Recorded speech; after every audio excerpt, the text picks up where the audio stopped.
Queria só, talvez para quem não conhece, apresentar brevemente a BRCN. Então, a BRCN é uma associação que nasceu em 2017, com o intuito de trazer voz e representar as redes centrais de negócios do Brasil, e que tem um papel muito focado em buscar a legalização, né, desse modelo de negócio, que hoje a gente entende nesse formato, é um modelo de negócio que converge empresas de um mesmo segmento ou não, porque nós temos algumas centrais no Brasil multissetoriais, né? E, além disso, óbvio, além de buscar, né, através do projeto de lei das redes centrais de negócios, buscar a troca de experiência entre os empresários, buscar a movimentação de informações, gerar capacitação, os encontros, e estamos aqui e precisamos muito do apoio de vocês, ok? Eu gostaria de aproveitar o momento, né, como estamos em um grupo um pouco mais reduzido, focado na liderança, que vocês se apresentassem brevemente, falando o nome de vocês, a rede e a região, né, onde vocês estão instalados. Se a gente puder começar, talvez, por aqui, vou passando o microfone. Bom dia. Meu nome é Cláudio Prates, ou João, não, José Cláudio Prates. Eu sou da Rede Lar, do Rio Grande do Sul, a rede de imóveis. E também a nossa rede compõe mais outras duas redes, uma central de redes do Rio Grande do Sul, e mais a Rede Brasil, que aí com outras, mais duas redes, a Quero Bahia e a Toda Casa. Então, já formamos um grupo grande de lojas juntos. Bom dia, meu nome é Ademir, também sou da Rede Lar, e aí dispenso restantes da apresentação, e o Cláudio já falou da Rede Lar, então mais ou menos como é que funciona. Obrigado. Bom dia, eu sou Patrícia, sou de Curitiba, executiva da ACOMAC, que é a Associação dos Comerciantes de Materiais de Construção. Bom dia, sou Vander, sou da Rede Show Supermercados do Espírito Santo, é uma associação de supermercado. Sou Limar, sou do Rede Show Supermercados, Espírito Santo. Obrigada.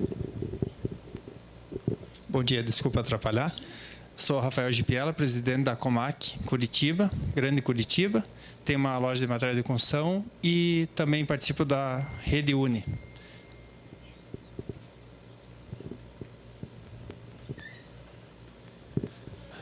Bom dia, eu sou Edgar, sou analista de políticas públicas do Sebrae Nacional e estou aqui para acompanhar a reunião de vocês e ajudar no que for possível.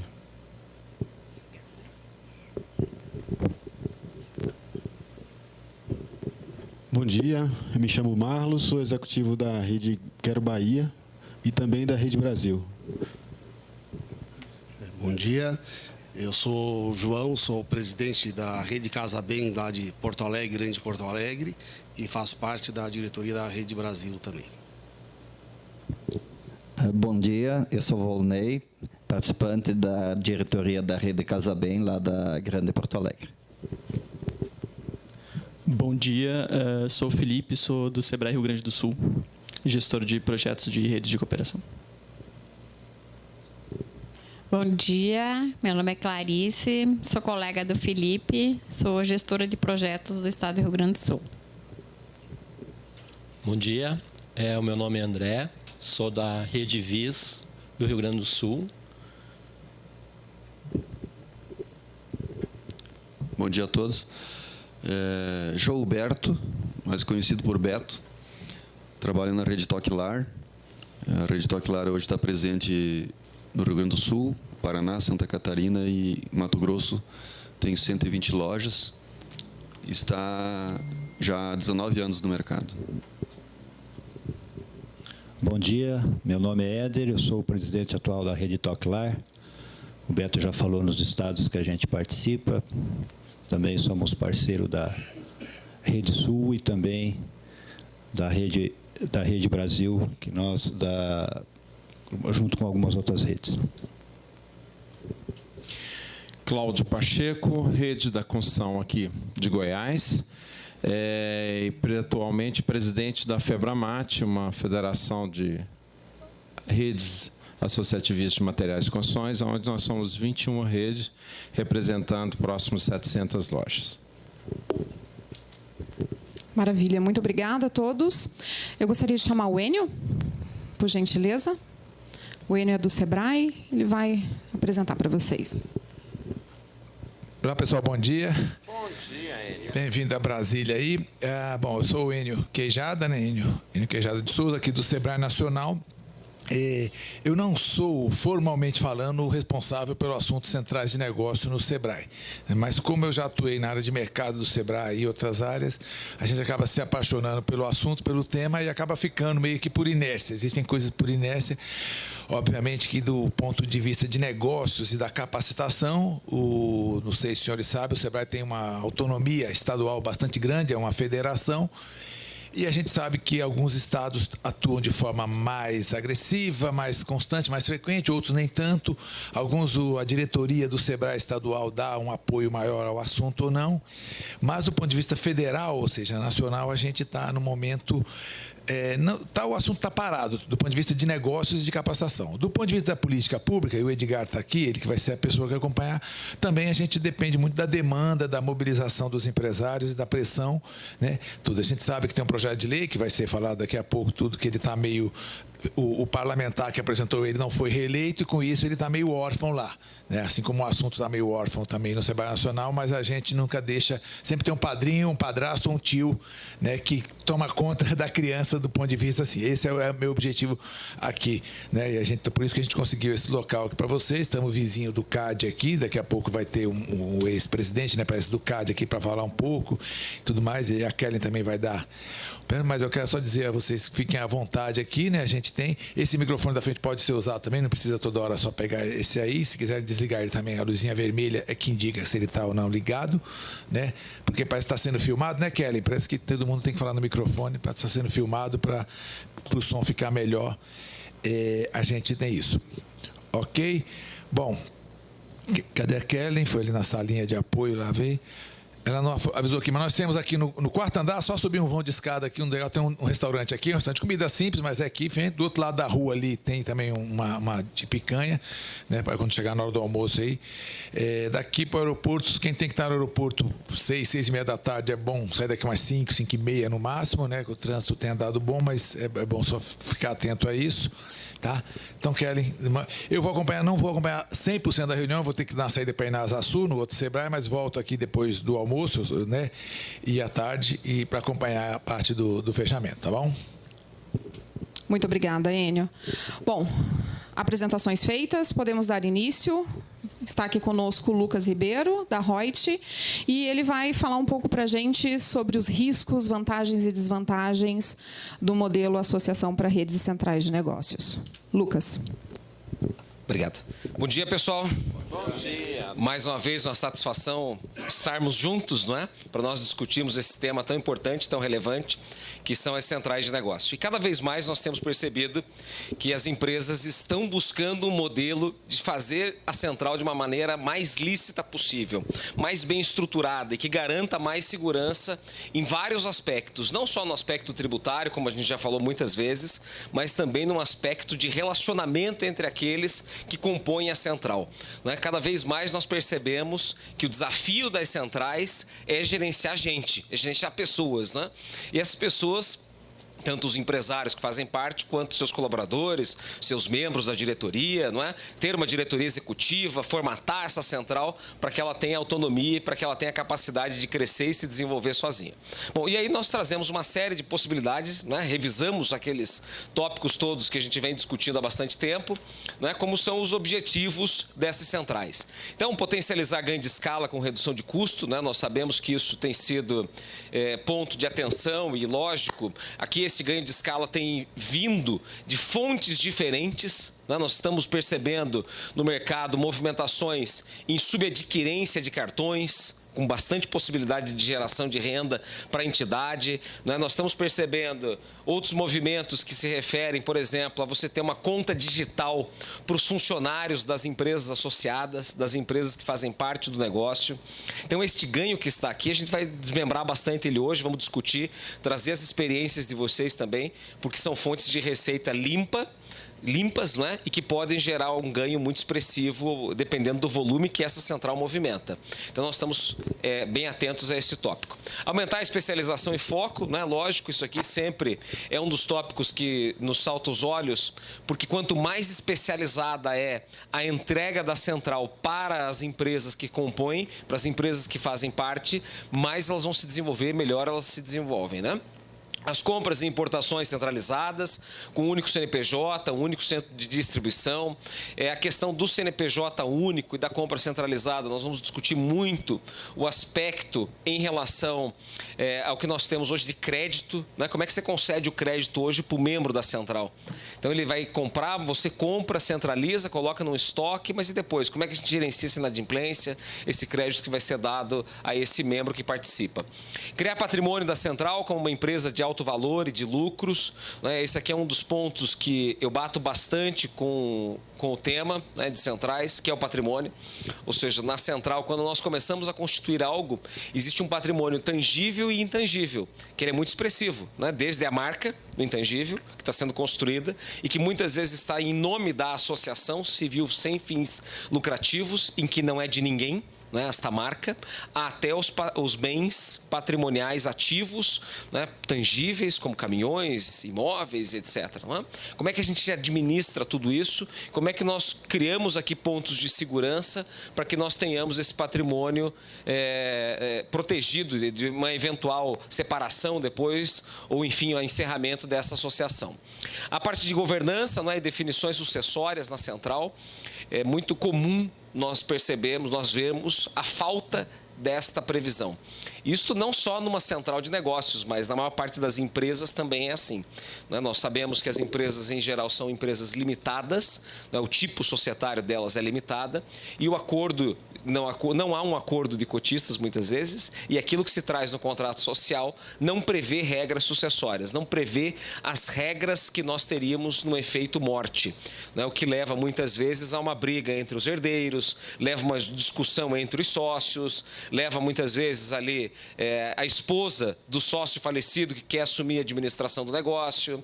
E se nós não nos preocuparmos com as empresas que compõem a central, automaticamente nós estamos despreocupados com a própria central, né? Porque ela é justamente a formação de todas as empresas que a compõem. Então, nós temos que nos preocupar não só com ela, mas também com os aspectos jurídicos de cada uma dessas empresas que fazem parte. Por isso que a gente vai tratar bastante desse tópico também. Não é? Evitar os conflitos societários, né? As regras claras e bem definidas antes, é muito fundamental que a gente faça isso. A central não pode gerar problemas para as sócias e vice-versa. Não é? Então, aqueles que compõem a central de negócios hoje, seja ela o formato em que ela estiver, não é? Juridicamente. Nós temos que garantir que esta entidade traga benefícios e não prejuízos, e não malefícios para essa gestão e, enfim, para o negócio de cada um. Otimizar a tributação em conjunto, ou pelo menos não aumentá-la em nada. Então, esse é um dos grandes objetivos aqui que nós temos. Vocês sabem que hoje é um desafio, talvez um dos maiores na central de negócios, é justamente o aspecto fiscal, o aspecto tributário. Nós tivemos um projeto de lei, que o Enio acabou de comentar com vocês, já vou falar um pouquinho mais, mas acredito bastante que o nosso projeto de lei perderá efeitos em 6 meses, 1 ano no máximo. Vamos torcer para que isso aconteça, não é? Mas por que nós vamos torcer para que perca efeitos? Porque nós teremos uma reforma tributária. E na reforma tributária, não sei se vocês estão acompanhando, nós teremos a substituição de 5 tributos nesse primeiro momento. Então, nós teremos, basicamente, ICMS, ISS, IPI, PIS e COFINS unificados num único tributo chamado IBS, Imposto sobre Bens e Serviços. Não confundam, ele não é IVA. IVA é Imposto sobre Valor Agregado. Tudo que eu agrego valor, eu desconto do tributo que eu vou pagar. Essa é a lógica do IVA que funciona no mundo inteiro. No Brasil, lógico, a gente tinha que criar uma jabuticaba, né?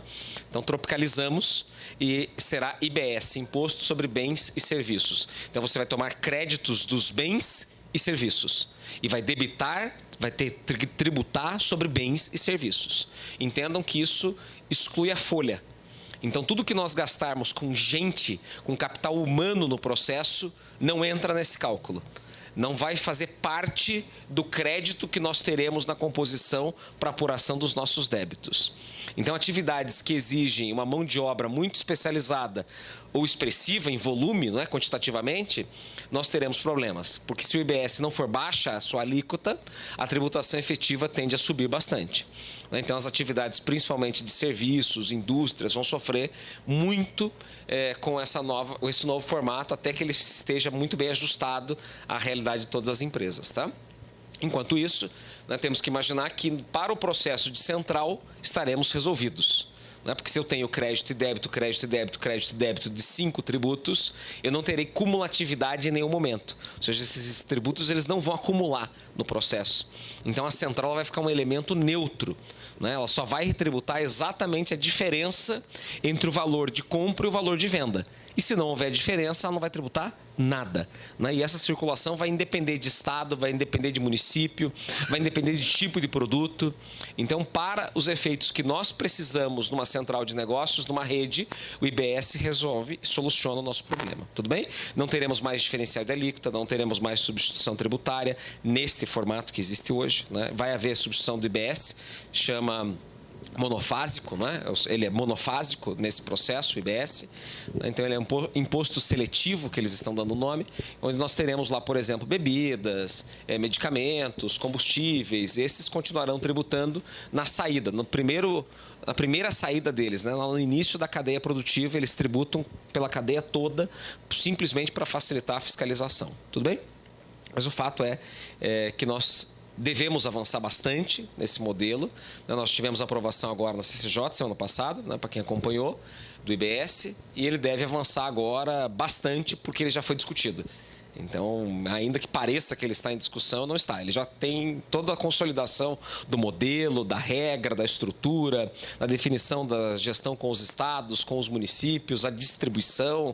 Tudo isso já foi muito estudado e debatido por décadas, pelo Raul, principalmente, que era o relator antes da reforma tributária, agora pelo Marcos Sintra. Então, isso tem avançado muito, tá? Alguém tem algum ponto aqui que queira comentar? Algum tópico? Isso aqui é um trabalho conjunto, é debate, fiquem bem à vontade. Não pretendo falar sozinho ao longo do dia inteiro. Alguém? Não? Sobre a tributação. Eu só preciso que você fale no microfone. No caso da... Sobre a tributação, você vai falar especificamente depois sobre ela ou não? Vou falar, sim. Vou desmembrar, inclusive, algumas dúvidas que eu tenho, você deve falar depois, então acho que não há necessidade de colocar agora. Porque eu ia adiantar sobre a central de distribuição que a gente poderia ter. Pelo que você falou, ela passa a ser interessante, de repente. Muito, muito. Muito. No aspecto tributário, sem dúvida nenhuma, ela passa a ser um processo limpo, Porque antes a grande discussão que nós tínhamos era de toda a carga tributária, das discussões tributárias e principalmente dos regimes tributários diferentes.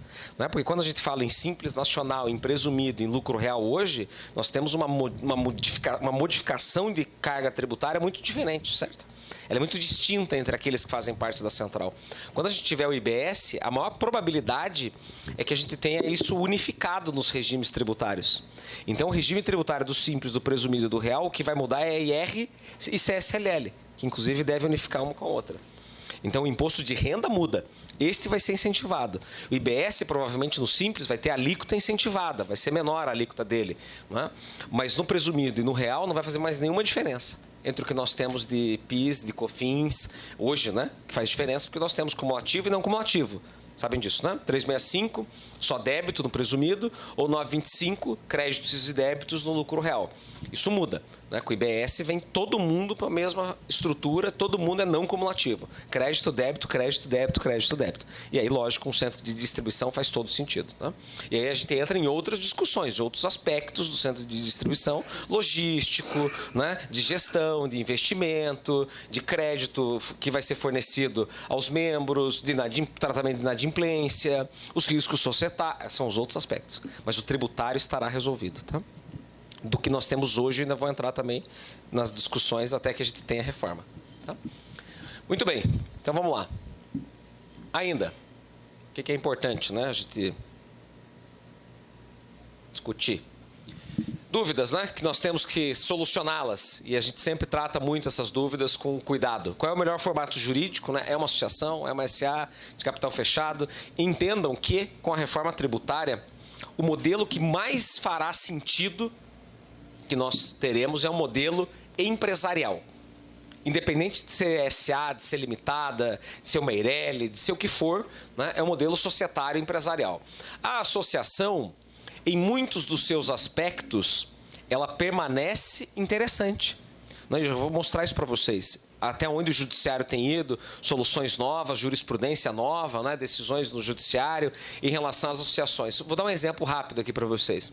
A associação que existe para assegurar ou segurar, né? Dar seguro aos seus membros em relação lá à sua frota. Alguém aqui já fez isso? Alguém aqui tem uma associação de seguro? Então, não é uma seguradora, são coisas distintas, né? Uma seguradora, você vai lá, contrata, paga, né?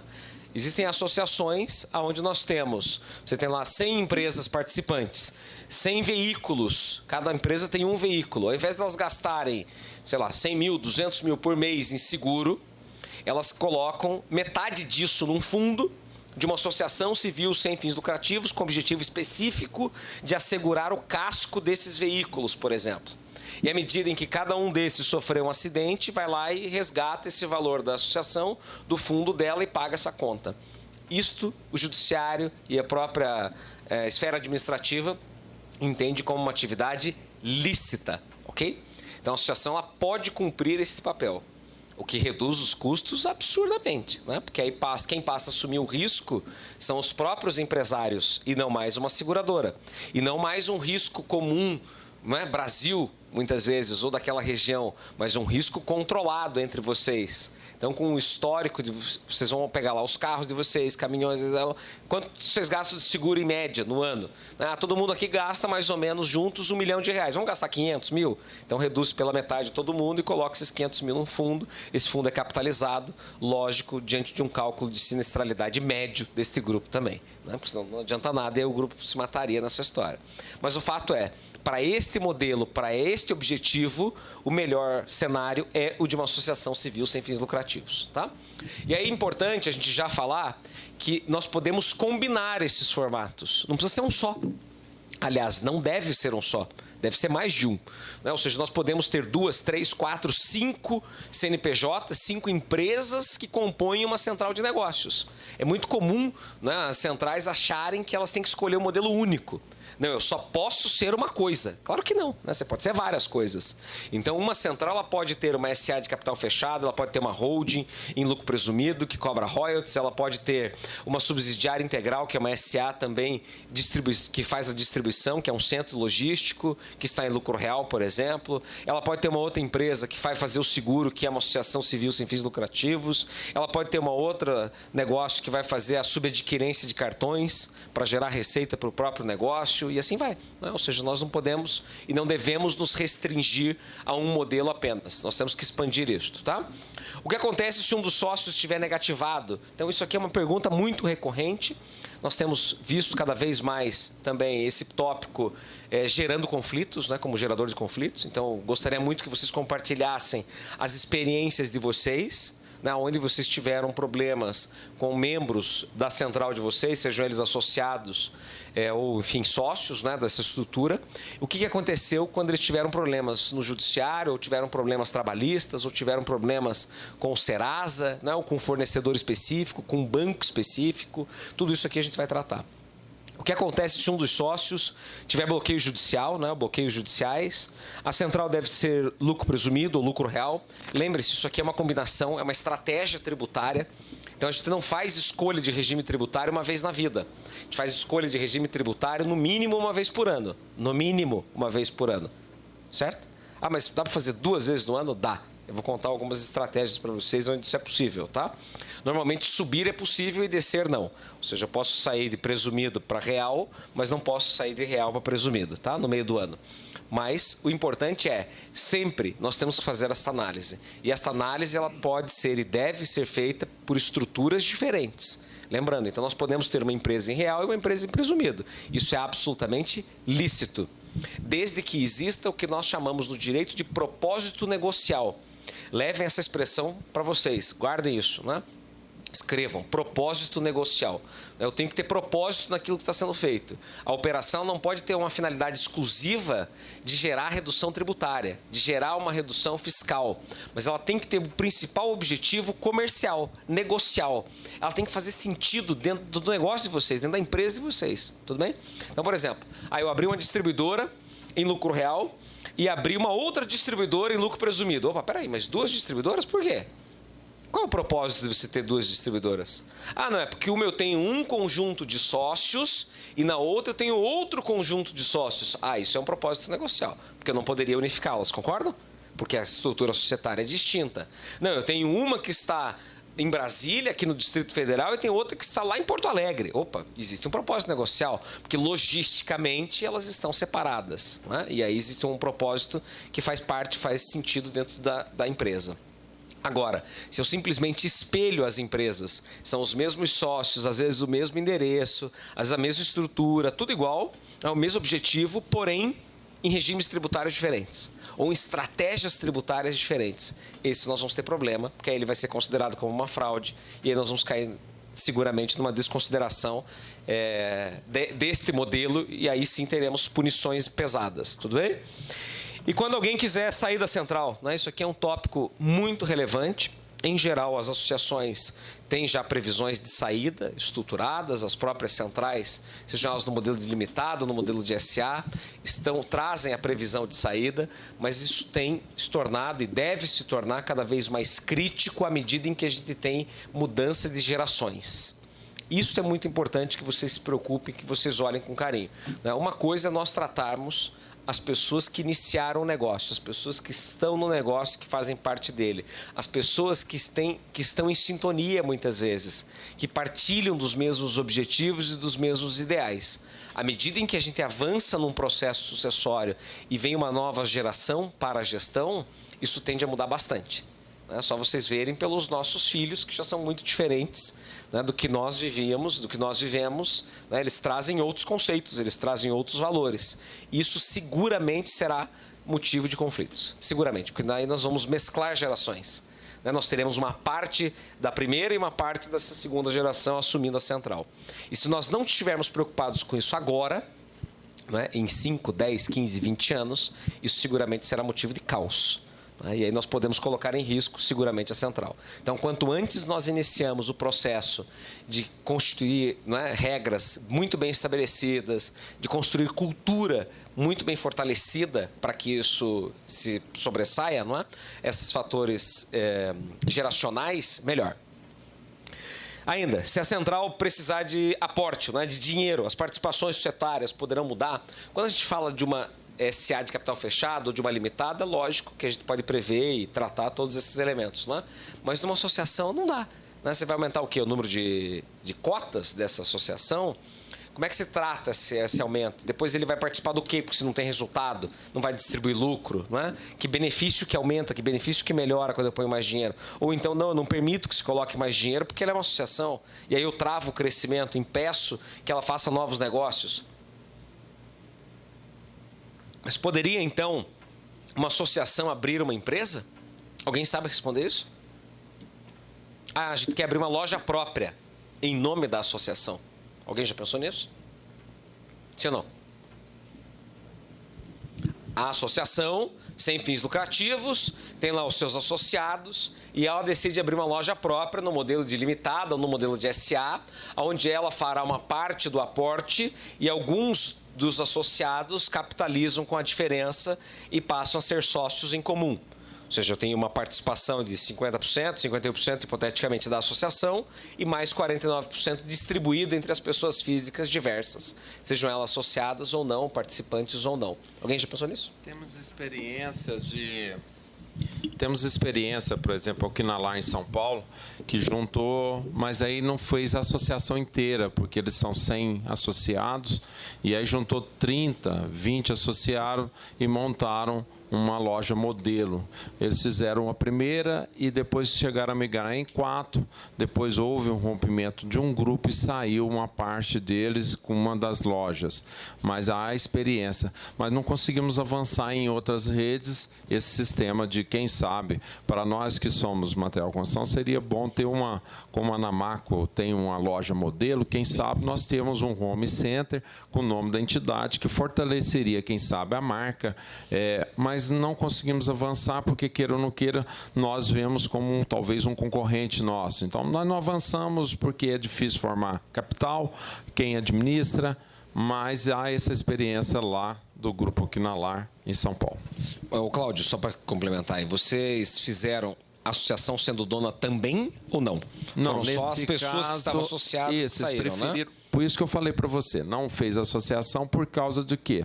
Não havia consenso dos 100 sócios, Perfeito. certo? Perfeito. Ou de uma maioria para poder votar. Então, eles criaram um grupo dentro do grupo. E aí esse grupo saiu, fez uma empresa Não aberta? saiu.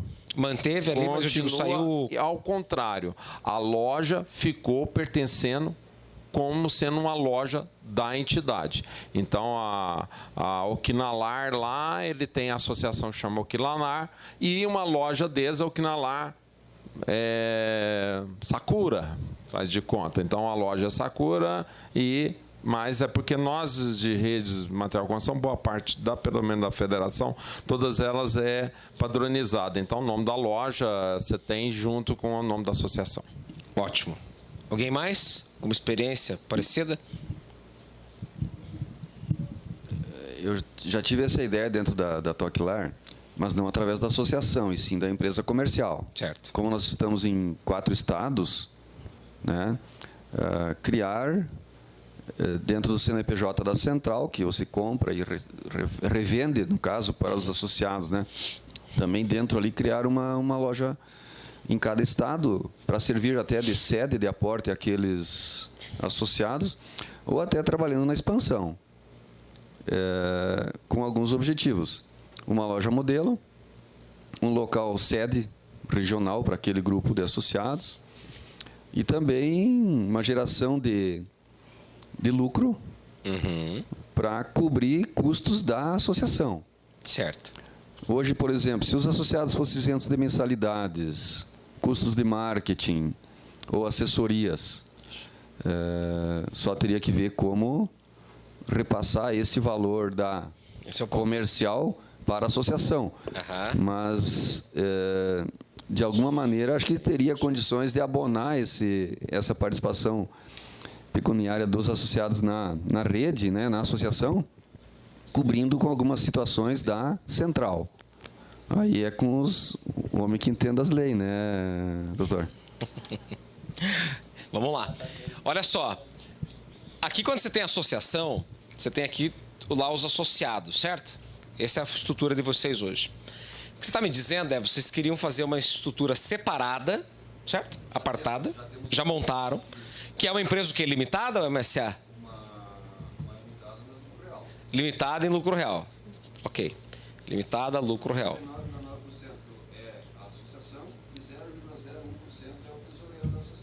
Certo. Então, essa aqui já é sócia, então. Com 99,9%.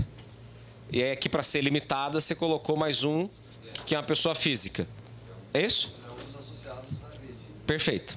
E aí, era exatamente este o modelo que eu estava tratando com vocês antes. E aí, você vai pegar os lucros que gerarem aqui e vai passar para a associação. É isso? Não sei como passar, mas de repente... É distribuição de lucros. Perfeitamente distribuição de lucros. E é isso que, vou mostrar para vocês, o judiciário entende neste momento. Vejam, isso aqui não tem previsão legal, tá? Nem para que pode e nem que não pode. Então, os dois lados aqui nós temos desafios, porque aqui não tem expresso isso na legislação, que essa operação é lícita. Não está escrito. Mas também não está escrito que não pode. Certo? Então, nós vamos cair no judiciário. Aí o judiciário vai dizer o quê? Pode ou não pode? Tem dito que pode. Não, a ideia seria assim, ó, de repente eu não preciso transferir capital de um para o outro, mas eu realizar algumas atividades de custos dentro da comercial, onde eu tenho lucro, Sim. E não realizá-la dentro da associação. Perfeito. Por exemplo, tabloides com gráficas. Né? Tem uma despesa alta mensal. Em vez do associado pagar aquele custo na associação, certo, produzir eles através da comercial e abater vou jogar como despesa dentro lá e distribuir o produto físico para o associado. Sim, é uma hipótese. Perfeitamente. Mas se você precisar mandar o dinheiro da comercial, da limitada para a associação, entendam que isto, neste momento, por que é neste momento? Porque o judiciário cada um que vai lá e pede, a resposta pode ser diferente, certo? Certo. Mas neste momento, para o judiciário, a corrente que temos majoritária é de que esta operação é permitida, ela é possível, ela é lícita. À medida em que nós temos uma entidade sem fins lucrativos e que, para cumprir os objetivos dela, nós montamos uma atividade lucrativa, desde que esses lucros permaneçam aqui, é possível, é lícito, é correto, é permitido. Tudo bem? Então, isso é uma estratégia que pode fazer muito sentido para alguns, porque nós vamos capitalizar a associação a um custo baixo. Ela consegue desenvolver atividades. Isso tem acontecido muito e o judiciário foi bastante provocado, em especial por conta de associações que exploravam estacionamentos. Então, você vai lá, cria uma área, a associação ela tem uma área grande, ela diz assim, agora eu vou, ao invés de ter um estacionamento gratuito, eu vou cobrar pelo estacionamento. Ao invés de eu ter uma unidade aqui onde eu tenho a estrutura toda montada e não cobro aluguel nenhum, agora eu vou cobrar aluguel. Então, essas atividades eram geradoras de receitas que geravam lucro. O judiciário foi provocado, por conta do fisco, principalmente, para dizer, e agora? Como é que eu trato essa relação? Primeira se eu tributei aqui, essa tributação ocorreu, obviamente, dentro dos regimes tributários que estão aqui, se tinha ISS, tem que tributar, óbvio, PIS, COFINS, IR, CSLL, etc. O resultado, o produto disto, vindo para a associação e respeitando as regras do estatuto dela, lícito, correto, pode fazer. Tá? Então, isso abre agora precedentes e possibilidades a serem exploradas, como, por exemplo, a gente ter vinculado a uma associação a subadquirência de cartão, a emissão de cartões de crédito, por exemplo, para os clientes. Tudo isso a gente pode passar a explorar numa empresa que é da entidade, que é da associação. Lembrando que nós vamos cair aqui, de novo, naqueles outros desafios da associação sem fins lucrativos. Patrimonial, sucessório, os desafios de gestão, tudo isso permanece. Amanhã ou depois alguém bateu na porta de vocês e disse assim, eu quero comprar esse negócio. Chegou um fundo americano e disse, eu quero levar tudo. Quero associação com a empresa junto. Você pode vender? Sim ou não? Alguém sabe? Você pode vender uma associação? Que vai se tornar uma empresa depois? Os estatutos não estão claros quanto a isso. Em geral, não tem nada. Na maior parte das vezes, não tem nada. Não, nada, nem que sim, nem que não. E não é de ninguém também. Normalmente. Esse é o principal desafio. Eu não tenho previsão. E se eu não tenho previsão, eu vou ter que fazer o quê? Quando alguém bate na porta e diz que quer comprar? Vou ter que alterar o estatuto. Vou ter que convocar uma assembleia, não é isso? E vou ter que respeitar o quórum legal ou o quórum previsto no estatuto para fazer a alteração dele. Desta alteração, eu vou determinar que ele pode ser objeto de uma aquisição de um grupo, enfim, de uma empresa privada, desde que aprovado por 2/3 e assim por diante. Então, nesta operação, a gente tem um desafio muito grande, porque essas oportunidades vão começar a surgir, estão aparecendo muitas, de que empresas, fundos internacionais queiram fazer aquisições de grandes estruturas comerciais. E vocês são alvos possíveis para isso. E se vocês puderem, vamos alterar esses estatutos e ter essa previsão. Porque, legalmente, uma associação ela pode virar uma empresa limitada, ela pode virar uma SA, ela pode se tornar uma empresa com objetivo lucrativo. Existe essa hipótese de transformação. O contrário não pode. Até para vocês saberem. Eu não posso pegar uma empresa limitada ou uma SA e transformá-la numa associação civil sem fins lucrativos, por um absurdo. Mas o contrário é possível e aí a gente poderia vendê-la. O desafio é, quem aprova essa venda? Quantos nós vamos ter para aprovar essa venda? Que valor vai ser aprovado para essa venda? Como é que vai ser definido o valuation dessa entidade? Tudo isso nós não temos previsões, porque, em geral, as associações não foram pensadas para serem compradas. Ou melhor, 100% dos casos. Individuais. Vai ter que comprar a empresa individual, uma por uma, de acordo com como está hoje. Sim. Nós só temos previsão no nosso estatuto de se encerrar a associação. Perfeito. Mas ele também pode comprar a associação, você concorda? Que é mais uma... são dois momentos. Um momento é comprar cada uma das lojas e o outro momento é comprar a associação como um todo. Esta onde está a empresa estruturada, onde estão as regras de negócio, a marca muitas vezes, produtos de marca própria, as importações, as estratégias comerciais. Muitas vezes vocês centralizam isso aonde? Na central, no negócio que está ali como associação hoje, sem fins lucrativos. Este modelo a gente pode trabalhar muito, otimizar esse modelo para gerar algo realmente que tenha valor para o mercado. E não só valor para os associados, não só valor para os membros. Diga. É isso? Concordo. Muito bem. Então, nessa operação, quando nós falarmos da SA de capital fechado, e nós voltarmos a isso, lembrem-se que nós trazemos a previsão de algumas cláusulas específicas de venda, tá? Drag along e tag along. São as principais aqui que nós vamos discutir com relação a essa venda. Ou seja, você tem lá 100 membros participantes e 30 querem vender pelo dobro do preço que o mercado está disposto a pagar. Esta venda estaria inviabilizada. Vocês concordam? Sim ou não? Sim. Fatalmente, ninguém vai comprar. Não é? É assim que funciona na tua empresa. Tem sócio? Na tua empresa tem empresa? Tem sócio? Tem, né? Teu sócio tem quantos por cento? 66. Então, ele chega lá, 66. Né? Ele chega lá e diz que não quer vender, ou ele quer vender pelo dobro do seu valor. Você não vai vender. É isso que vai acontecer. Né? Então, quando a gente traz a cláusula de drag along, por exemplo, a gente arrasta aqueles que não querem vender quando a maioria quer. E aí a gente arrasta pelo mesmo valor. Então, é uma obrigação forçada que se tem. Isso só se permite na SA de capital fechado. Tudo bem? Vamos falar bastante dela. Ainda, não haverá bitributação nas compras conjuntas. Não é? Como é que a gente elimina essa bitributação? Esse é um dos grandes desafios quando a gente fala em estados diferentes, quando a gente pega produtos que estão com substituição tributária, com diferencial de alíquota. Não é? Muitas vezes aqui é onde nós temos as maiores barreiras para viabilizar a operação de distribuição. E quando alguém fica inadimplente nas compras com a central, como é que a gente opera isso? Não é? Como é que a gente opera a inadimplência? Alguém tem aqui algum caso assim, que vende, a central vende para o associado? Temos? Alguém? Temos? Vende? Como é que é isso hoje lá? Te dou o microfone.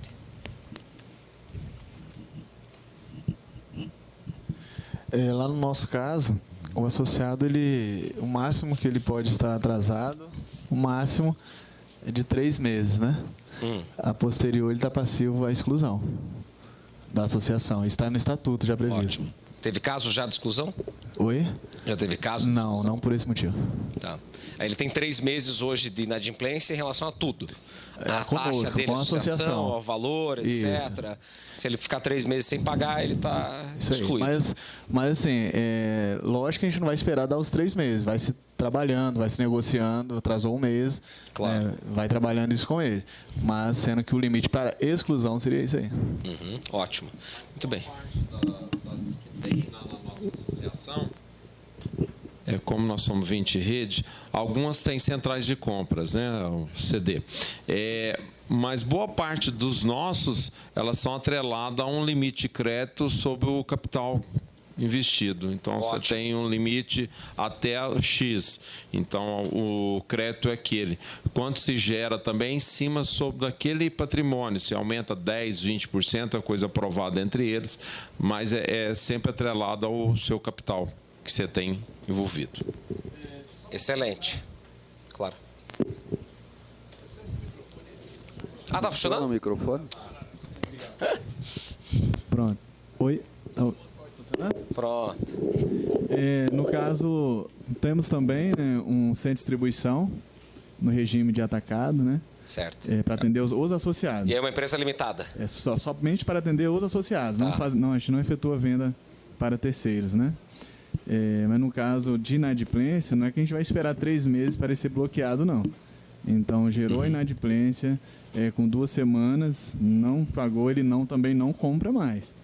Entendeu? Então, mas isso é uma empresa limitada ou é dentro da associação civil sem fins lucrativos? Qual é o modelo jurídico que tem essa venda hoje? Limitada. É uma limitada. E ela pertence à associação? Ela é da associação. Nesse modelo 99%, aqui? Tá. 99% e 1% de um de um dos associados, que tem que ter, né? Certo. E aí ela tributa, tudo bonitinho. Tributa, isso aí. Uhum. Débito e crédito. Poderia ser uma Eireli, tá, gente? Quem abriu limitada aí provavelmente abriu antes da lei da Eireli, né? Mas a associação poderia ser a única dona de 100% da distribuidora no modelo de empresa individual de responsabilidade limitada. O que eu recomendo. Porque ainda que você tenha lá uma pessoa física com 0,1%, é discutível, né? Você tem falecimento, você tem os objetivos dela, você tem familiares dela, você tem poder de gestão, ou seja, tirá-la às vezes pode ser bastante estratégico, tá? Eu estou notando esse ponto. Ótimo. Muito bem. Como a central terá recursos no início para operar, não é? Então, isso aqui é um desafio muitas vezes para aquelas centrais que estão se reorganizando, não é? Como é que ela se capitaliza? Vamos falar bastante disso e discutir, trazer as experiências de vocês aqui também. Como é que se gera dinheiro para a entidade que não apenas através do modelo compra e venda? Não é? Como é que você gera esse recurso para ela? Muitas entidades aqui provavelmente recebem patrocínios dos fornecedores. Não é? O fornecedor paga para quem? Paga o quê? O que ele recebe? Uma nota fiscal? Uma fatura? Você tributa como esse patrocínio? Alguém? Comenta isso para nós. Bom, na Redilar, então, nós temos a questão do VPC. Eu acho que boa parte das redes também tem. E como funciona hoje, tá? Hoje é nota de débito. A associação faz uma nota de débito, porém, o fornecedor não consegue lá bater do imposto de renda, na maioria das vezes. E a associação, no recebimento, no caso, pelo certo ela deveria tributar isso, né? Mas acaba não tributando. Então, hoje funciona dessa maneira. A gente recebe do fornecedor direto para a associação e a associação reinveste em marketing para o associado. Perfeito. Mais ou menos assim. E o documento que a associação emite é nota de débito. Uma nota de débito, simples, que é um recibo simples. O dinheiro cai na conta e ela usa. Isso aí. Alguém mais? Algum modelo diferente disso? Todos iguais? Sim ou não? Alguém diferente? Faz diferente? Emite uma nota, tributa. Alguém tributa esses valores? Não? Então, boa notícia para vocês, né? Posições recentes do judiciário, vou mostrar para vocês, né? Dizem que se isso está previsto no nosso objeto social do estatuto, ou seja, você coloca lá recebimento de verbas de marketing para viabilizar campanhas de marketing, campanhas comerciais com os seus associados indistintamente, nós não temos que tributar. Ok? Porque qual que é a lógica da tributação na associação civil sem fins lucrativos? É o caráter contraprestacional, que ele não pode existir. Então, se eu tiver uma operação onde eu digo assim, olha, para você operar este bem, esse serviço da associação, é para você e você paga R$100. Ah, não, mas aí ele também é associado. Diz assim, não, mas eu não quero, então ele não paga. Isso tem caráter contraprestacional. Isto tributa, ok? Como na associação o que você recebe de marketing não tem caráter contraprestacional algum para o patrocinador, concordo? Para ele não há um caráter contraprestacional, ele está dando um benefício a vocês como um incentivo indistintamente, que será levado a todos os associados. Isto entende-se como atividade própria da associação. De novo, e insisto, desde que esteja expresso no estatuto. Quem não está, tem que tributar. Mas aí, para esse caso, é só sem fins lucrativos. Não, é associação civil sem fins lucrativos. Perfeito. Que seria esta nossa aqui de cima, né? No nosso exemplo dos colegas anteriores. Ou seja, se eu recebo a verba aqui, obviamente eu vou ter que tributar, certo? Porque ela é uma empresa comercial. Normal, tributa, regime tributário, né? Dela. Agora, a associação civil sem fins lucrativos, então, de novo, está previsto no estatuto, não tem caráter contraprestacional, beneficia a todos indistintamente, eu não tributo. Diga. Só puxa o teu microfone aí para... Mesmo uma empresa com fins lucrativos, no qual 100% de sua cota é da associação, ainda assim seria tributado? Seria absolutamente tributado. Porque aí eu me submeto ao regime tributário daquela empresa que recebeu e não a da outra que se beneficia. Tudo bem?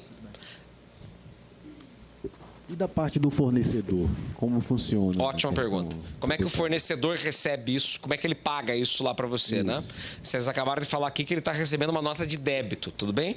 Esta nota de débito, quando a gente fala que esse patrocínio, ele diz respeito à atividade, ainda que ele não seja uma nota fiscal, o nosso entendimento, e aí veja, é entendimento, porque isso não está expresso na lei, né? Um dos grandes desafios da associação é esse, a pouca matéria, né, formulada, formatada legalmente. Então, nós temos que nos respaldar muito em jurisprudência, decisões da Receita e etc. Mas o fato é, qual é o precedente que nós temos? Tudo aquilo que é atividade, ou melhor, que é despesa relacionada à atividade da empresa, essa despesa deve ser tratada como indedutível. Existem basicamente vários requisitos para isso, né? Tem que estar ligado à atividade, tem que ser necessária, usual, tem que estar intrinsecamente ligado à comercialização, né? Isso para garantir a dedutibilidade dessa despesa, ok? E tem que ter um documento hábil. Qual é o documento hábil? Uma nota de débito é um documento hábil para dedutibilidade? Alguém sabe sobre isso? Pois eu vou responder a vocês. Sim, é. A nota de débito é um documento hábil. Não necessariamente eu preciso ter uma nota fiscal. Agora, onde é que eu encontro isso, né, formalmente? Não encontra. Para poder apresentar para o Você não encontra. Você não encontra. A verdade é essa. Não existe isso hoje, tá? Nem a própria nota de débito de reembolso hoje nós temos previsão legal. Ela é sempre por via de interpretação, soluções de consulta, jurisprudência. E aí o que é interessante nós fazemos e pensarmos junto, de repente, até com o Enio aqui no Sebrae, é fazer um parecer conjunto determinando isso e todos compartilharem com os seus fornecedores. Isso aí é um plano de ação. Kellen, nota para nós isso. Vamos trabalhar nisso. Talvez seja uma saída legal. Porque hoje nós temos resistência de alguns fornecedores normal, em pagar através da nota de débito. Claro. Né? Até porque quando chega essa nota de débito, ela bate aonde lá na empresa? Bate na contabilidade. A contabilidade vai olhar aquilo e vai dizer assim, ixi, mas isso aqui não é um documento fiscal indedutível. Que bicho é esse? Normal, é isso. Né? Porque é mais fácil dizer que não do que dizer que pode depois dar problema. Vocês concordam? Essa é uma regra básica e qualquer um de nós aqui faríamos o mesmo. Então, o que nós temos que dar a essas empresas é respaldo jurídico para esta interpretação. Elas precisam interpretar que este documento cumpre os requisitos legais. Tá? Que está lá no artigo 299 do RIR, do Regulamento do Imposto de Renda. Tá? Então, lá nós vamos encontrar essa disposição, onde nós temos as características da dedutibilidade. Muito bem. E aí nós avançamos ainda, né? A questão das atividades que devem ir para a CSC. Alguém aqui montou centro de serviços compartilhados na sua associação, na sua central? Ninguém? Ninguém tem CSC na central? Ninguém compartilha serviços de atividade meio? Contabilidade centralizada, jurídico centralizado, TI centralizado, RH centralizado, contas a pagar centralizado, contas a receber centralizado. Ninguém fez isso ainda? Caraca. Não deu quórum por enquanto. Interessante.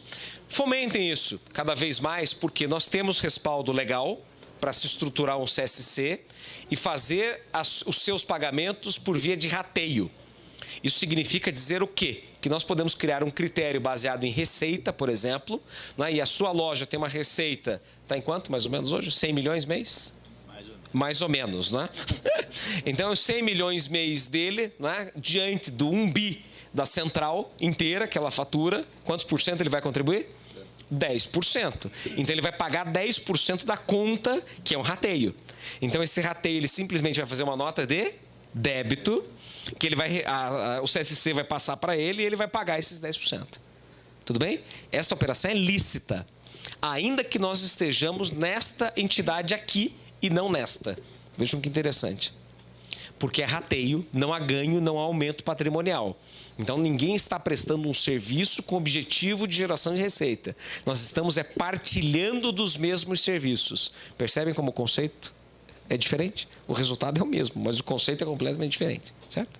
Então, explorar um centro de serviços compartilhado é muito estratégico, não é? Porque você ganha em escala, você ganha em especialização, você consegue gerar, né, um RH muito mais fortalecido de 10, de 20, 30, 40, 50 empresas do que cada um ter o seu RH.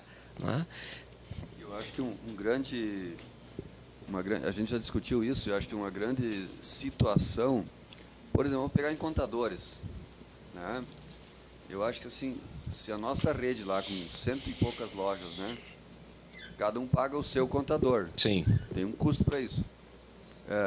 Mas esse contador que está sendo pago por cada uma de nossas empresas, ele não é específico na nossa área de atuação, móveis eletrodomésticos. Ele é generalista. Então ele não consegue saber de todas as demandas de todos os setores. Impossível. Para dar uma assessoria. Não é, né? Não é uma, seria uma assessoria também, né? Sim. O que falta muito hoje. Porque hoje eles mandam as notinhas para pagar. Sim, né? guias. As guias para pagar. Agora, se aquilo ali é devido, não é devido, ninguém tá olhando. Mais ou é menos, ninguém sabe. Então, essa assessoria que eu vejo que seria importante, porque eles teriam um especialista nessa área. Perfeito, perfeito. Agora, tirar o livro fiscal de um contador há 20 anos ou 30 anos, ou difícil, né? Eu abrir um pouco mais aqueles meus documentos, né? Aonde vem algumas situações de barreiras que a gente encontra em outras atividades, quando você inicia uma associação, de o cara abrir os números dele, bom, isso já é chovendo molhado, né? Sim. Mas a gente encontra isso. Natural. A Essa resistência questão... é maior até dos mais antigos do que os novos que estão entrando. Sim, sim. Curioso, né? Curioso. Mas isso tende a mudar, tá? E por algumas razões, já volto. Vamos pegar mais comentários. Essa CSC, dentro da nossa rede associativa, tem que constituir algum documento? Tem. Tem que constituir essa CSC dentro do... Obrigatoriamente. Obrigatoriamente. Nós temos que fazer um contrato de serviços compartilhados. Excelente essa pergunta, tá? Por quê? Para o fisco e para o judiciário, entendam que tudo está baseado em documentos. Certo? Se o fisco bater na porta de vocês amanhã, ele vai dizer o quê? Cadê a prova? Onde é que você comprova essa operação? Como é que você comprova o que está acontecendo nesse negócio? Como é que você comprova que isso não é uma fraude? Então, nós temos um documento estabelecendo as regras do Centro de Serviços Compartilhados. Esse Centro de Serviços Compartilhados vai ter um critério de rateio. Como é que é esse rateio? Com que periodicidade que se apura? Muda esse critério de rateio? Muda quando? Todo mês? Quem que olha esses números? A que ele se subordina? E quando não tiver o pagamento do rateio, quem paga? Tudo isso são as regras do jogo, que podem estar no regulamento, que você vai escrever regulamento do Centro de Serviços Compartilhados, que pertence a uma daquelas empresas, seja ela da associação ou da limitada, ou o que muitas vezes nós fazemos é abrir uma empresa só para ter a finalidade de CSC.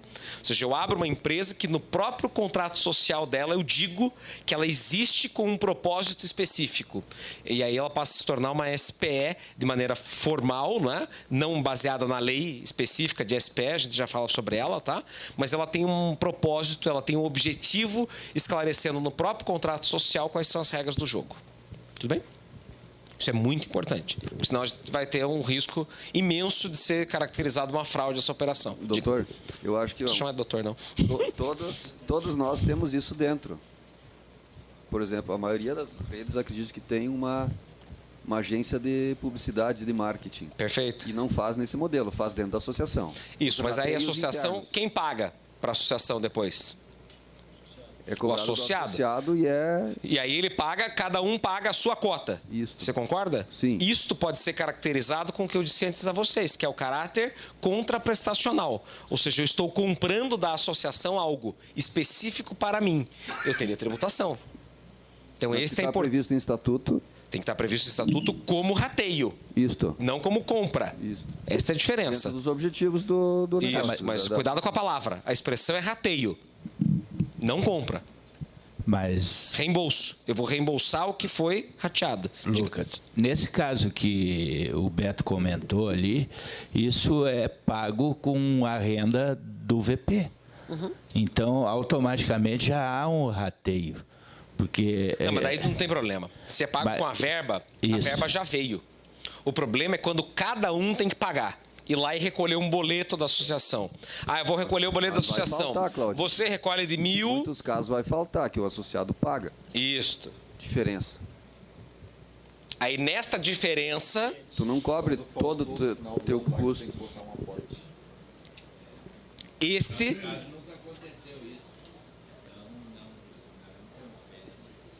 Os gastos que tem.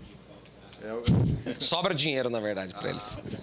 Não, na verdade, o que acontece? Normalmente, tu trabalha com orçamento e tu tenta cumprir aquilo ali. Sim. Teve anos aí no passado que aconteceu de dar problema isso, tu fazer um orçamento e fazer um planejamento em cima de um certo crescimento e, na verdade, não acontecer e tu ter contratado o serviço e depois não ter verba suficiente para...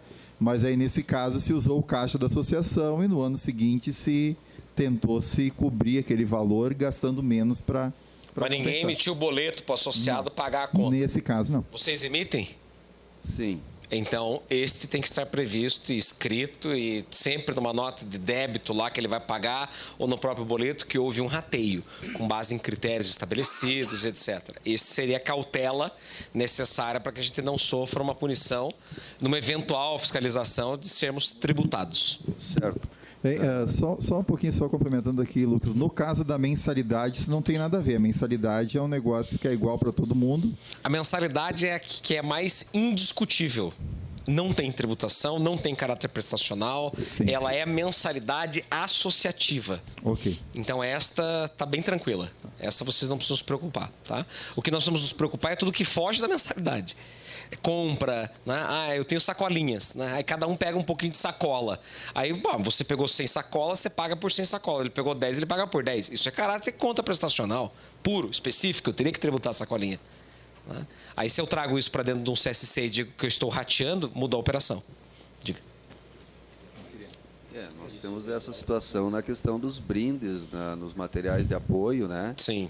Cartazetes, uniformes, papel de mesa, etc, etc. Cada um recebe a quantidade que precisa. Isso. E não uma quantidade igual para todos, certo?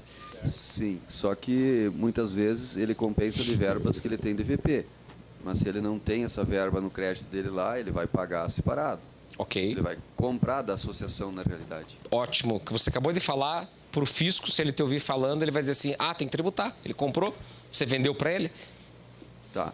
Mas e daí? A associação tem que dar uma nota de débito para o Uma nota de débito para o associado com base em rateio. Critério estabelecido. É ter a previsão de CSC, de Centro de Serviços Compartilhados.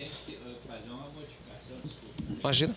Tem que fazer uma mudança no estatuto aí. Sim. Prevendo toda essa situação toda, esse negócio como um todo. E aí, para depois poder... tudo que nós formos discutir no judiciário ou com o fisco, obrigatoriamente, qual vai ser a primeira leitura dele? Qual? O que está escrito no estatuto. Ele vai olhar o estatuto, ele vai dizer assim, você tem previsão? Não, não tem. Então sinto muito. E essa questão do rateio, ela é igual para todos os associados. Por exemplo, comprou por um critério. 1.000 sacolas. Isso. Tem que ser, mas é só 15 associados que querem e os outros 10 não querem. Não tem problema, vai ratear entre os que querem. Isso. Só posso fazer rateio se eu tiver CSC? Não. Veja, existe uma previsão via solução de consulta da Receita Federal de que o CSC pode fazer rateio sem tributar. Certo? Se eu não tenho, eu vou fazer rateio? Posso fazer, mas aí eu não estou respaldado em nada para não tributar. Esse é o desafio. Então, assim, você tem que criar. E o criar um CSC, insisto com vocês, não é exatamente uma empresa específica, mas é a previsão de. Então, você tem que estabelecer as regras com base num centro de serviços compartilhados. Tá? É só isso. Beleza? Muito bem. Gente, tudo isso são situações que vocês... É o que nós chamamos de excesso de cautela. Né? Aposto que aqui ninguém recebeu a visita até hoje de um fiscal. Recebeu? Sim ou não? Não. E vou dizer a vocês por quê vocês não receberam. Porque vocês não são alvos da Receita Federal hoje. Não são. Eu já falei isso em outras oportunidades. Como empresas de tecnologia não são alvo da Receita Federal até hoje. Como segmento de saúde não é alvo da Receita Federal até hoje. Não é. Porque se imaginou a Receita Federal atuando hospitais? É o caos. Fecha o país. Não é verdade? Então não faz o menor sentido isso acontecer. Eu vou atuar associações? Não faz o menor sentido. Agora, tudo é mutável e flexível demais. Não é? Hoje nós temos uma posição e pessoas específicas dentro da Receita, pessoas específicas dentro do CAD. Não é? E a hora que isso muda? Nós já vamos vivenciar isso. Nós já vamos perceber que isso vai gerar um efeito que pode ser de risco. Não é? E aí nós temos que estar preparados. Este é o grande ponto. né? Nós nos prepararmos para o pior. Se o melhor continuar acontecendo, ótimo, né? Mas, enquanto isso, vamos aproveitar para arrumar a casa. Tá? Esse é o conceito aqui que eu quero deixar para vocês. Bom, quem vai cuidar da central e fazer acontecer? Não é? Como é que está esse processo de gestão da central, de profissionalização dos executivos, de quem coordena, de quem gerencia o negócio, né? Hierarquia na tomada de decisões? Tudo isso tem uma relação direta também com o que vocês vão estabelecer nos objetivos. Né? Como é que eu vou colocar lá, por exemplo, um comprador se eu não tenho o objetivo lá no meu estatuto de fazer compras conjuntas? Como é que você tem um comprador lá dentro? O que justifica você ter um comprador se você não tem isso no objeto social da tua associação ou da tua própria empresa, né? Então, nós temos que ter correlação entre o que nós fazemos e o que as pessoas fazem com aquilo que tem de objetivos a entidade. Ok? Isso é muito importante. E aí eu quero voltar no assunto anterior lá do Centro de Serviços Compartilhados, quando você falou da contabilidade, né? A contabilidade, por exemplo, né, e não só, mas eu acredito que todas as áreas que são meio e não fim da empresa, elas podem ser terceirizadas, né, elas deveriam ser terceirizadas. Vocês vão ver esse processo acontecendo em grandes empresas e já aconteceram há muito tempo, né? As grandes empresas, elas passaram a fazer uma verticalização e não uma horizontalização, certo? Ela não precisa mais pegar todas as áreas, ela se especializa na área dela e o que está ao redor ela terceiriza. Isso dá a ela muitos ganhos, porque ela tem foco, ela tem muito mais energias concentradas naquilo que realmente faz o negócio dela girar. Esse é um primeiro conceito que nós temos que levar em consideração. O segundo é, quando a gente fala de contabilidade em específico, em especial, nós vamos viver um modelo, um momento novo. Daqui 1 ano, 2 anos, no máximo, vai se abrir uma janela de 10 anos, que é a transição da reforma tributária. Isso vai acontecer, garanto a vocês, escrevam em qualquer lugar. Ah, não, isso é história, é utópico. Não, vai, não tem como não acontecer. Assim como a reforma da Previdência, vai acontecer, não tem como não acontecer. Senão quebra o país, só isso. Né? Então, existem muitas pressões nesse momento, no Congresso, né, lógico, por questões óbvias, estratégias e interesses obscuros, muitas vezes, lógico, mas a pressão é muito grande do mercado como um todo, da população como um todo, e vimos isso ontem acontecendo de novo, né, pela própria população. Então, não tem como não acontecer. Vão acontecer as duas reformas, da Previdência e a tributária. Na tributária, 10 anos de transição. 10 anos de transição significa que todos nós vamos ter que mudar todos os nossos sistemas, concorda? Porque vai mudar tudo. Nós vamos ter que mudar todas as nossas regras de precificação. Nós vamos ter que mudar isso por datas de corte, porque não vai ser da noite para o dia. Ah, até hoje é assim e amanhã é assado. Não. Tem um processo de transição, onde você vai se creditar de uma parte, na outra você não se acredita mais. Vai ser uma grande confusão esse período de mudança. Grande. Se vocês deixarem isso na mão individual do seu contador, a chance dele errar é muito maior do que se vocês conseguissem colocar isso entre todos os associados, não é verdade? Então, isto dá a vocês um momento, uma oportunidade, uma janela para que vocês façam essa alteração e levem para a central. Tá? A minha opinião em relação a isso. E na central, você pode ter na estrutura, né, não só a contabilidade internalizada, muitas vezes, o contador lá dentro, põe com suporte fora, põe uma auditoria, né, chama lá uma Big Four para fazer auditoria a cada 6 meses, 1 ano, para todos os associados. Nós temos uma central que a gente atende, interior de Goiás, que todos os associados tiveram que padronizar o seu plano de contas. Todos. Todos. Todo mundo tem a mesma estrutura do plano de contas. Todos. Igualzinha, as mesmas contas, os mesmos códigos, tudo.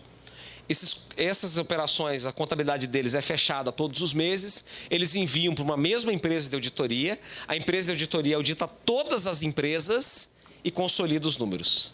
Lindo, não é verdade? Todos os números são iguais. Toda a gestão passa a ser unificada. O que você está aumentando de custos na tua empresa? Eu já sei no mês seguinte. Nós não vamos ter que esperar um café para a gente discutir e descobrir juntos. Então, isto gera um ganho estratégico. Não só um ganho de gestão, que é o que você colocou antes, né? Você estava colocando um ganho de gestão, um ganho tributário, um ganho no negócio, né? Não, o ganho pode ser muito maior. Porque aí você começa a perceber, por exemplo, fraudes. Você começa a perceber desvios. Como é que todo mundo aqui está nesse cenário e esta empresa que saltou nessa linha? Opa, alguma coisa está errada. Não faz sentido, não é lógico, não é coerente em relação àquela estrutura. Então, centralizar é bastante importante, tá? Ajuda muito nesse processo também estratégico. Além disso, fazendo um parênteses, comentar com vocês, né? Nós desenvolvemos, a gente tem desenvolvimento de tecnologia, né, lá na Reut. E nós desenvolvemos inteligência artificial para fazer o processo de contabilidade e o processo fiscal. No processo fiscal, vocês vão ver que o IBPT, que é o Instituto Brasileiro de Planejamento e Tributação, eles divulgavam até o momento, que existem 11 milhões de combinações tributárias no Brasil. 11 milhões de combinações tributárias no Brasil. Pois eu digo a vocês que o nosso robô, com inteligência artificial, já mapeou mais de 15 milhões de combinações tributárias. 15 milhões. Ou seja, à medida em que nós trouxermos uma nova regra, né, e não terminamos ainda, tem muita coisa ainda, nós teremos essas hipóteses multiplicadas. Porque nós teremos na transição tudo que existe hoje, mais o que vai existir. Então, o nível de complexidade vai ser absurdo. O nível de necessidade de sistema vai ser total. Né? Ninguém vai fazer nada sem ter ferramentas, sem ter tecnologia para poder levar a esse processamento. Então, levem isso com muito cuidado, com muito carinho. Outro ponto, muitas vezes nós temos visto nos centros de serviços compartilhados, nas centrais mais estruturadas, além desse fator, né, de auditoria unificada, plano de contas unificado, muitas vezes o contas a pagar. O contas a receber é um pouquinho mais raro, não vimos nenhum até agora, pelo menos não vi. Mas o contas a pagar, sim. Né? Ou seja, como é que você faz hoje pagamento de conta? Você faz um pagamento baseado numa nota, baseado num boleto, sim ou não? Na maior parte das vezes é isso, não é? Se eu tenho boleto, se eu tenho nota, e se eu confirmei o pedido, e se o produto chegou no meu sistema, eu não posso pagar? Posso. Quem faz isso hoje na tua empresa? A administrativa. Quanto ela custa? Barato. 2 mil? 3? Com encargos? Tá. Quantas lojas são hoje? 5. Então ela faz de 5 lojas. Mas eu digo, quantas lojas são no total da rede? 28. 28, então, é uma média aí de 2, 3 mil reais. Estamos falando de quê? 50, 60 mil reais, talvez, por mês, para fazer um contas a pagar, certo? E se eu coloco isso no sistema com uma pessoa só para todos? Quanto custa? Bem menos, né? Muito menos. Então, esta dimensão é que nós temos que chegar. Porque muitas vezes o que vocês estão ganhando de dinheiro numa central não é naquilo que às vezes a gente poderia potencializar. Se vocês estão ganhando lá, porque eu estou comprando e vendendo junto. Então estamos ganhando em escala, sim.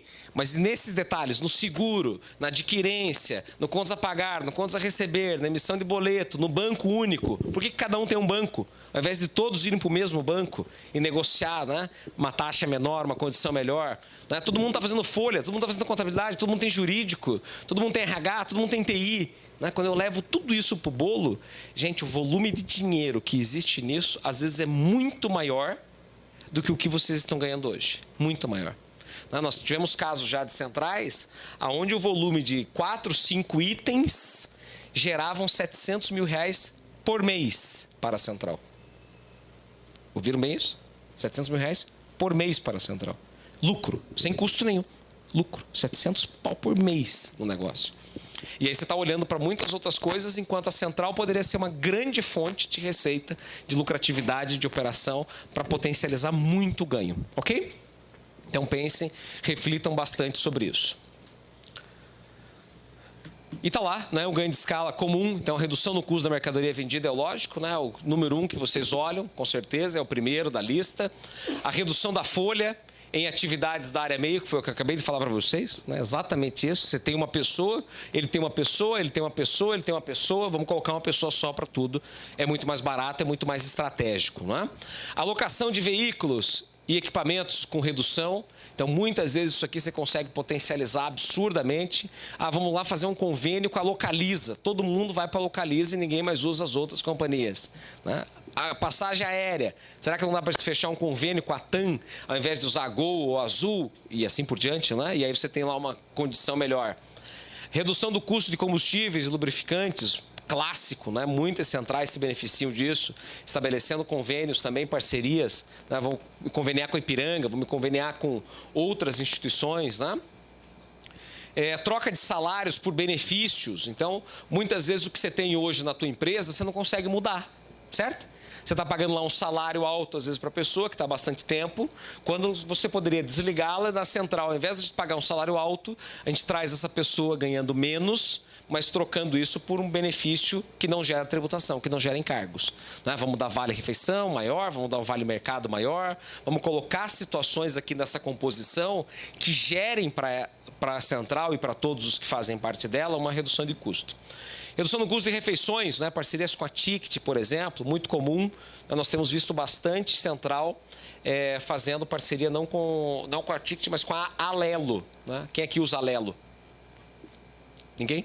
2, 3 usam Alelo. Né? A Alelo tem uma flexibilidade muito grande nesse momento, tem gerado boas perspectivas, oferecido serviços em conjunto. Então, muitas centrais estão se beneficiando disso. Tá? Assistência médica e odontológica conjunta. Então, puxa, todo mundo tem lá o seu plano de saúde, cada um com plano, cada um com custo, cada um com o valor que está pagando. Vamos juntar tudo isso e trazer para um plano único. Né? Quem já fez isso? Aqui, ninguém? Nenhuma central ainda? Essa aqui é fácil de fazer, né? Redução do seguro, do custo seguro. Nós temos algumas centrais que fizeram a sua própria corretora. Então, ao invés dela remunerar o corretor de seguros com a comissão dele lá de 10% a 20% eterna, né, remunera-se a própria central. Então, a própria central, quando ela não é a sua seguradora, como eu disse a vocês antes, ela pode ser a sua corretora. E aí ela faz a gestão com uma pessoa lá dentro, né, para gerar receita, para gerar resultado nesse processo. Redução no custo de frete, né, com parcerias, negociação conjunta de telefonia, volume, né, para as operadoras. Então, você consegue fazer uma negociação melhor para quem usa bastante, obviamente. Né, nem todos usam e cada vez a gente tem usado menos, né, por conta do WhatsApp e tudo mais. Redução das taxas de juros de empréstimos com financeira ou a própria central. Nós estamos com casos de centrais onde nós temos associados, né, ou membros da central, que são investidores e outros que são tomadores. O investidor está sendo remunerado no mercado com uma taxa ridícula e o tomador está sendo cobrado seus empréstimos com uma taxa absurdamente alta. O que nós fazemos é encontrá-los, é ligá-los. Nós já temos legislação para isso agora no Banco Central que nos permite, que é o peer-to-peer, empréstimo entre pessoas. Então, nós podemos reduzir muito essa taxa de juros trazendo essa gestão para a central. Tudo bem? Isso aqui é muito legal, muito estratégico, porque você principalmente melhora o ecossistema. Ou seja, nós damos à central muito mais condições de crescimento. Porque se todos estiverem fortalecidos e com uma gestão financeira melhor, eles crescem mais, sim ou não? Óbvio, né? Que sim. É isso que nós temos que pensar enquanto central. Unificação de áreas meio, como eu disse a vocês, com centro de serviços compartilhados, ou seja, nessa estrutura toda, onde a gente consegue levar gestão aqui de uma maneira muito mais especializada, muito mais controlada e, com certeza, numa geração de caixa, de resultado financeiro estratosférica. Não é isso? Alguém tem algum comentário antes da gente avançar para o Clóvis? Sobre as seguradoras, nós tentamos ver essa situação a nível de... a princípio, alguns falam que eles podem reduzir alguma coisa na cobrança da comissão, mas eles chegam a um patamar de que, às vezes, a própria operadora lá, financeira, não autoriza ele baixar essa taxa.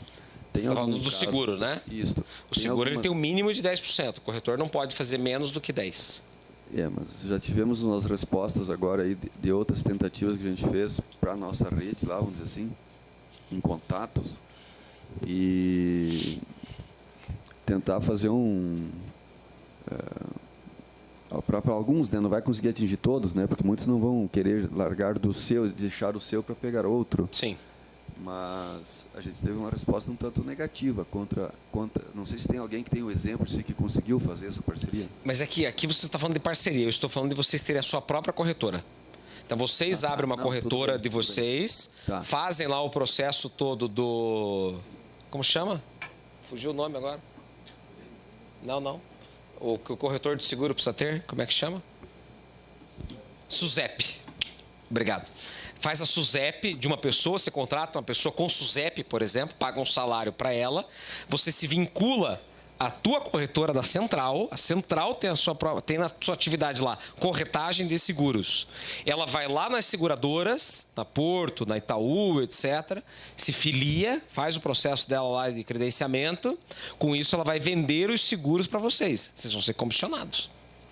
Essa é a lógica aqui, tá? É diferente o processo. Então, você zera esse custo, aspas, né? Porque essa é uma hipótese, tá? Você deixar o resultado menor possível, que é o 10%, na Central. Isso. Aí você paga o funcionário e sobra dinheiro, porque é assim que a corretora vive. Você concorda? Por isso que ela ganha dinheiro.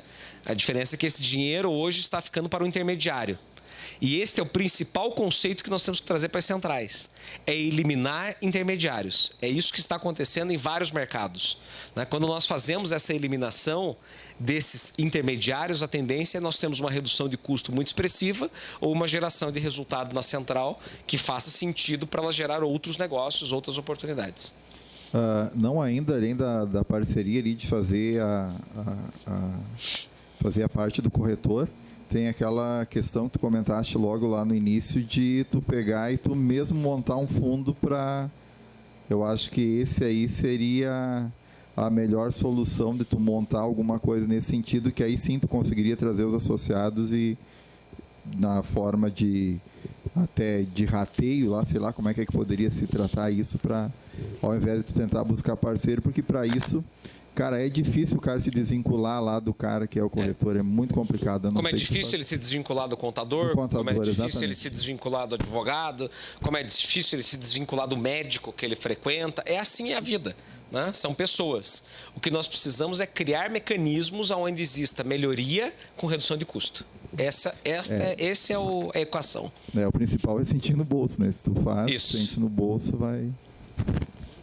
vai fazer diferença, né? Alguém mais? Até hoje a gente só pensou, né, Beto? Nós só pensamos em fazer parceria com as seguradoras, né? Ou com o corretor. A gente não pensou nessa maneira do fundo... Da própria corretora, né? Ou da própria... Eu acho que vai além. Eu acho que é um fundo mesmo. Eu acho que... São as duas coisas, tá? Só lembrem-se bem, né? Quando a gente tem o fundo, é uma associação específica, sem fins lucrativos, onde nós temos um objetivo determinado dela assegurar aqueles que fazem parte do processo. Ela não é uma seguradora, mas ela reembolsa as perdas específicas daqueles que contribuíram para essa capitalização. Isso é muito legal, tá? Nós temos duas que fazem essa operação hoje e funciona muito bem. Né? Claro, você tem que controlar o índice de sinistralidade, porque senão você mata a operação. Tá? A própria SUSEP já se pronunciou em relação a isso. Né? Quando não há prejuízo a terceiros, você não vende no mercado, então não há problema nenhum, porque aí é uma associação fechada para segurar esses membros. Quem são essas duas que você citou aí? Hoje nós temos uma associação que fica em Minas Gerais, Arcos e Pains, que ela é uma entidade de calcário.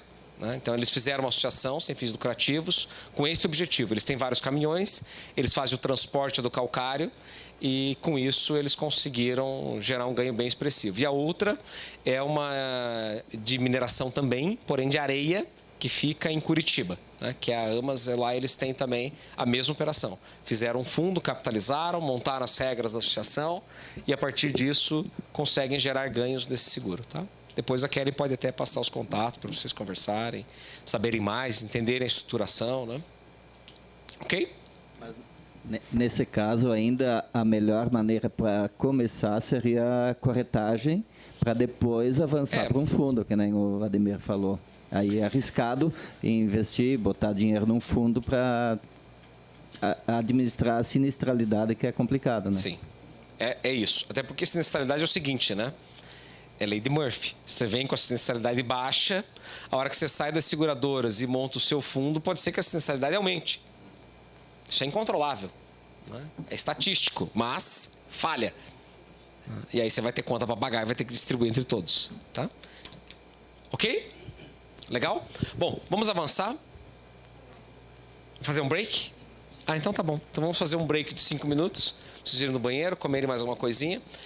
Depois nós voltamos para a gente discutir aquele risco, né? Mais um risco que nós temos na operação de centrais de negócio. Quando elas estão vinculadas e modeladas, né, onde nós temos controle de mercado em relação a preço, em relação aos alinhamentos que nós fazemos, o quanto isso pode repercutir numa formação de cartel e o que isso pode gerar de prejuízos para nós ou para a nossa central. Esse é um tema que a gente vai tratar em seguida, tá bom? Então, 5 minutinhos e voltamos. Obrigado.